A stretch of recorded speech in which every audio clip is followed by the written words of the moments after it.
Hey everyone, welcome to our quick tech tutorial where we make learning easy and fun. Today, we're tackling how to make a grid on Google Docs for 2025.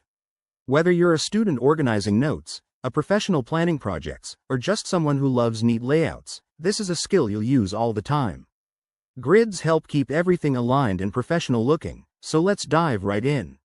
First, open Google Docs by going to docs.google.com and starting a new document or editing an existing one. Once you're in, look at the top menu bar. That's your gateway to all the tools. Step 1. Click on Insert in the menu.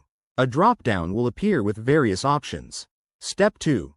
Hover over Table and you'll see a grid preview. Click and drag to select the number of rows and columns you need. For example, if you're making a simple 3x3 grid, just select that size. Step 3. Your table will now appear in the document. To customize it and make it look more like a polished grid, right-click on the table and select Table Properties. Here, you can adjust the border color, width, and cell padding to fit your style. Make the borders thin for a subtle grid or thicker for emphasis. If you want something more advanced, like a non-rectangular grid, go back to Insert, then choose Drawing, and select New. In the Drawing tool, use the line or shape options to create custom grid lines.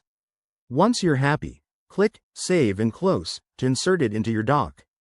Finally, fill in your grid with text, numbers, or images.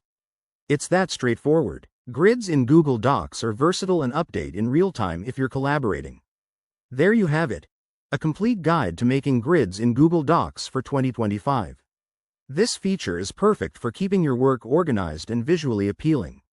If you found this helpful, hit that like button, subscribe for more tips, and let us know in the comments what you want to learn next.